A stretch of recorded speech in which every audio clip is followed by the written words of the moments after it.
আসসালামু আলাইকুম ওরহমতুল্লাহি ওবরাকাতুহু। প্রতিদিন সকালে খবরের কাগজ খুললে বা সোশ্যাল মিডিয়ায় ঢুকলেই আমরা আপডেট কি দেখি? রক্ত, মৃত্যু, হাহাকার আর ধ্বংসস্তূপ। কোথাও ড্রোন হামলা, কোথাও মিসাইল, কোথাও ক্ষেপণাস্ত্র, আবার কোথাও নির্বিচারে গুলি। প্রতিনিয়ত এমন সব মানুষ মারা যাচ্ছে যাদের মধ্যে অনেকেরই হয়তো কোনো অপরাধী ছিল না। তারা জানেই না কেন তাদের মারা হচ্ছে, আর যে বা যারা হত্যা করছে তারাও জানে না কেন তাদের হত্যা করছে। আজকের এই আধুনিক ও সভ্য পৃথিবীতে দাঁড়িয়ে কি আপনার মনে কখনো এই প্রশ্নটি এসেছে, এত মৃত্যু কেন? কেন এই নির্বিচারে হত্যা?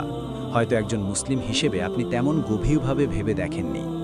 আজ থেকে প্রায় 1400 বছর আগে আমাদের প্রিয় নবী মুহাম্মদ সাল্লাল্লাহু আলাইহি ওয়াসাল্লাম ঠিক এমন একটি সময়ের ভবিষ্যৎবাণী করেছিলেন। তিনি কিয়ামতের অন্যতম একটি নিদর্শন হিসেবে এই অবস্থার নাম দিয়েছিলেন হার্জ বা হার্জ। আজকের ভিডিওতে আমরা জানব এই হার্জ কি, কোরআন ও সহিহ হাদিস এই সম্পর্কে কি বলে, এবং বর্তমান বিশ্বের সাথে নবীজির সেই সতর্ক বার্তার কতটা বিস্ময়কর মিল রয়েছে। চলুন দেখি। এজন্য অনুরোধ করব ভিডিওটি কোনো রকম না টেনে শেষ পর্যন্ত দেখুন, কারণ আজকের এই সুগভীর আলোচনা আপনার চিন্তাধারাকে বদলে দিতে পারে ইনশাআল্লাহ। নবী করিম সাল্লাল্লাহু আলাইহি ওয়াসাল্লাম কিয়ামতের আলামত সম্পর্কে তার উম্মতকে সতর্ক করে গেছেন। এর মধ্যে অন্যতম হল পৃথিবীতে হার্জ বেড়ে যাওয়া। সাহাবীরা জিজ্ঞেস করেছিলেন, ইয়া রাসূলুল্লাহ, হার্জ কি?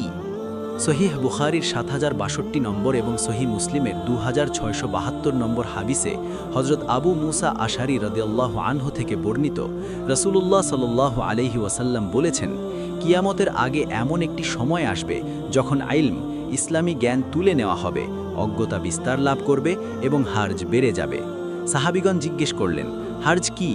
নবীজি বললেন, কতল বা হত্যা। অন্য একটি হাদিসে এই পরিস্থিতির আরও ভয়াবহ রূপ ফুটে উঠেছে। সহিহ মুসলিমের 2908 নম্বর হাদিসে হযরত আবু হুরায়রা রাদিয়াল্লাহু আনহু থেকে বর্ণিত, রাসূলুল্লাহ সাল্লাল্লাহু আলাইহি ওয়াসাল্লাম ইরশাদ করেন, সেই সত্তার কসম যার হাতে আমার প্রাণ, দুনিয়া ধ্বংস হবে না যতক্ষণ না মানুষের উপর এমন একটা দিন আসবে যখন হত্যাকারী জানবে না যে সে কেন হত্যা করছে, আর নিহত ব্যক্তিও জানবে না যে কি অপরাধে তাকে হত্যা করা হলো। এবার একটু গভীরভাবে চিন্তা করুন। একজন মানুষ আরেকজনকে খুন করছে, কিন্তু সে জানেই না তার আসল উদ্দেশ্য কি, আর যে মারা যাচ্ছে সে তার অপরাধী জানে না।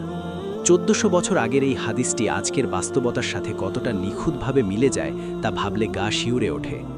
আগেকার দিনে যুদ্ধ হতো বেশিরভাগই ময়দানে। দুই পক্ষের সৈন্যরা সামনাসামনি লড়ত। কে কাকে মারছে, কেন মারছে তা তারা জানত। কিন্তু আজকের যুগে হাজার হাজার মাইল দূর থেকে একটা বোতাম টিপে ড্রোন বা মিসাইল হামলা চালানো হয়। যে সেনা সদস্য কম্পিউটার স্ক্রিনের সামনে বসে মিসাইল ছুটছে, সে হয়তো ওই মৃত মানুষগুলোকে কখনো চোখেই দেখেনি। সে জানেও না ব্যক্তি হিসেবে তারা কেমন ছিল। আর যে মানুষটি নিজের ঘরে বসে পরিবারের সাথে খাচ্ছিল বা সন্তানের সাথে ঘুমাচ্ছিল, হঠাৎ উপর থেকে পড়া এক বোমায় তার পুরো পরিবার শেষ হয়ে গেল। সেই নিহত শিশুটি বা সাধারণ মানুষটি তো জানতেই পারল না তাদের কি অপরাধ ছিল, কেন তাকে মারা হলো। ফিলিস্তিনের Gaza, Syria, Yemen, Iran, Lebanon বা পৃথিবীর অন্য যে কোনো যুদ্ধবিধ্বস্ত প্রান্তের দিকে তাকান। প্রতিদিন হাজার হাজার নারী, শিশু ও নিরীহ মানুষ প্রাণ হারাচ্ছে কোল্যাটেরাল ড্যামেজ বা যুদ্ধের আনুষঙ্গিক ক্ষতির নামে। এটাই হলো সেই হার্জ বা নির্বিচার হত্যা যা নবীজি ভবিষ্যৎবাণী করেছিলেন। স্বার্থান্বেষী নেতাদের রাজনৈতিক আর অর্থনৈতিক ফায়দা লুটার খেলায় বলির পাঠা হচ্ছে পৃথিবীর বুকে খেটে খাওয়া সাধারণ মানুষ। চলুন এবার দেখি পৃথিবীতে ইসলামে একজন মানুষের জীবনের মূল্য কতটুকু। আধুনিক বিশ্ব যেখানে মানুষের জীবনের চেয়ে রাজনৈতিক স্বার্থকে বড় করে দেখছে, সেখানে আল্লাহ সুবহানাহু ওয়া তাআলা পবিত্র কোরআনে সূরা আল মায়েদার 32 নম্বর আয়াতে স্পষ্টভাবে ঘোষণা করেছেন, যে ব্যক্তি হত্যার বদলে হত্যা অথবা পৃথিবীতে ফাসাদ বা বিপর্যয় সৃষ্টির কারণ ছাড়া কাউকে হত্যা করল, সে যেন দুনিয়ার সমস্ত মানুষকে হত্যা করল। আর যে ব্যক্তি কারো প্রাণ রক্ষা করল, সে যেন দুনিয়ার সমস্ত মানুষের প্রাণ রক্ষা করল। সুবহানাল্লাহ। ইসলামে বিনা অপরাধে একটি মাত্র প্রাণ হরণ করাকে সমগ্র মানব জাতিকে হত্যা করার সমতুল্য অপরাধ হিসেবে গণ্য করা হয়েছে। অথচ আজ চোখের সামনে হাজার হাজার মানুষ মারা যাচ্ছে, আর তথাকথিত সভ্য দুনিয়া নীরব দর্শকের ভূমিকা পালন করছে। এই মানবতাহীনতাই প্রমাণ করে যে আমরা কিয়ামতের অতি নিকটবর্তী এক সময়ে বসবাস করছি। সম্মানিত ভাই ও বোনেরা, তাহলে এখন আমাদের করণীয় কি? এই ভয়াবহ ফিতনা এবং হার্জ বা ব্যাপক হত্যার যুগে একজন মুমিন হিসেবে আমাদের করণীয় কি? আমরা কি হতাশ হয়ে পড়ব? না। প্রথমত, আমাদের নিজেদেরকে সব ধরনের ফিতনা, দলাদলি এবং রক্তপাত থেকে দূরে রাখতে হবে। দ্বিতীয়ত, রাসূলুল্লাহ সাল্লাল্লাহু আলাইহি ওয়াসাল্লাম বলেছেন, ফিতনার সময় যে বসে থাকে সে ওই ব্যক্তির চেয়ে উত্তম যে দাঁড়িয়ে থাকে। সহিহ বুখারীর ৭০৮১ নম্বর হাদিস। এর অর্থ হলো ফিতনা বা ঝগড়া বিবাদের স্থান থেকে নিজেকে নিরাপদ দূরত্বে রাখা। সম্মানিত ভাই ও বোন, ইসলাম আপনাকে এটা বলছে না যে সমাজের কেউ আপনার বা আপনার প্রতিবেশীর উপর জুলুম করছে অথচ এটা এড়িয়ে আপনি চুপ করে দেখবেন। এখানেও ইসলামের সঠিক নির্দেশনা আছে, যা অনেকেই জানেন। তৃতীয়ত, সোশ্যাল মিডিয়া বা বাস্তব জীবনে নিজের জবান বা মুখকে সংযত রাখতে হবে।